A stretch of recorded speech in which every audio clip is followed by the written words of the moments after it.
Welcome back. દોસ્તીના સંબંધમાં જ્યારે જ્યારે દગો થાય છે ત્યારે અફસોસ બહુ થાય છે। દોસ્તી મારી હોય કે તમારી, દોસ્તીના સંબંધ ઘણી વખત લોહીના સંબંધ કરતા પણ મોટા હોય છે। આજની ઘટના પાટણની છે।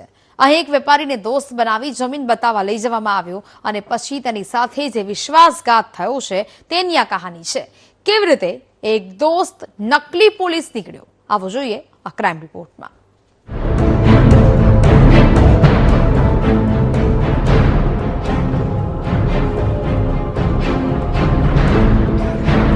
નકલી પોલીસ ટોળકી વેપારી વસંત પટેલને ટાર્ગેટ કર્યા, મિત્ર બનાવી ફસાવ્યા। જરા ધ્યાનથી જુઓ, પોલીસ જીપમાંથી ઉતરતી આ છે નકલી પોલીસ ટોળકી, જે હાલમાં અસલી પોલીસના સકંજામાં આવી ગઈ છે।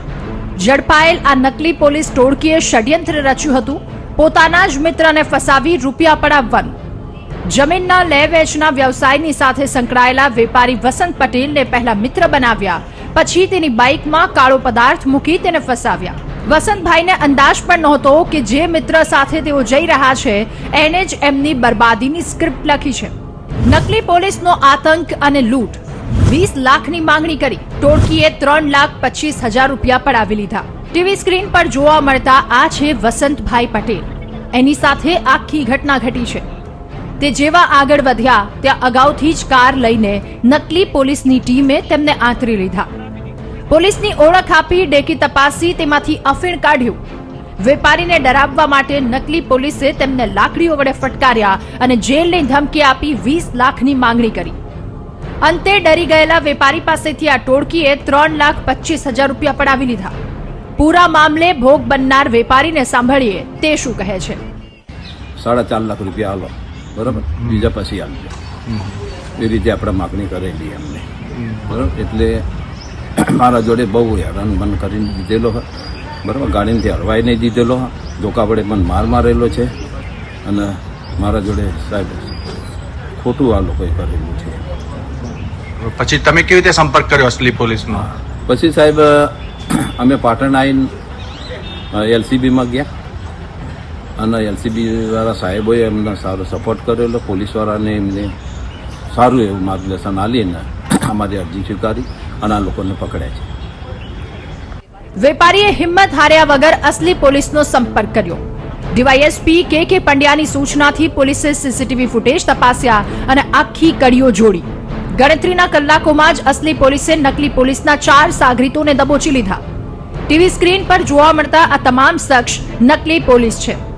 આરોપી નકલી પોલીસ બની લૂંટનો ધંધો કરતા હતા અને ફરિયાદીનું એક્ટિવા લઈ અને પેટ્રોલ લાવવાનું છે એવું કંઈ નીકળી અને વળતા આવી એને એક્ટિવામાં એણે એક કાળા કલરનો પદાર્થ મૂકી દીધેલો અને ત્યાં આવીને આ બંને ત્યાં હતા એ દરમિયાન બીજી એક ઇગ્નિસ ગાડી ત્યાં આવેલી અને ઇગ્નિસ ગાડીમાંથી જે ઈસમો ઉતરેલા તેને પોલીસ ઉપયોગ કરે છે તેવી લાઠીનો ઉપયોગ સાથે કરેલો।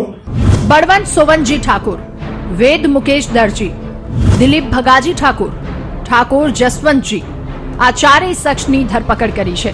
જ્યારે આ ઘટનામાં લાલજી ઠાકોર, ચપુજી ઠાકોર આ બંને શખ્સ ફરાર છે।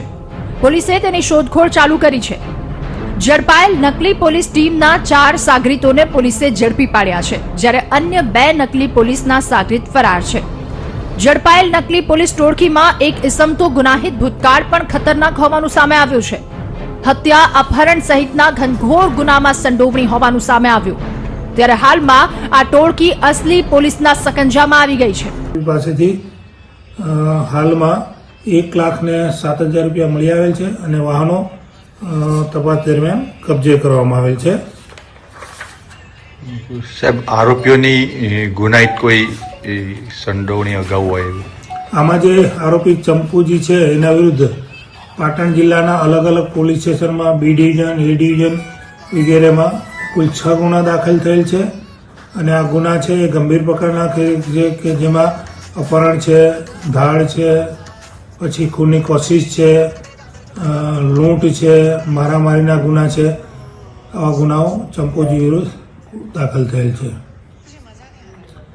આજકાલ લોકોને કોઈ ધંધો કરવો નથી, પૈસા કમાવવા માટે નકલી પોલીસ બની જાય છે।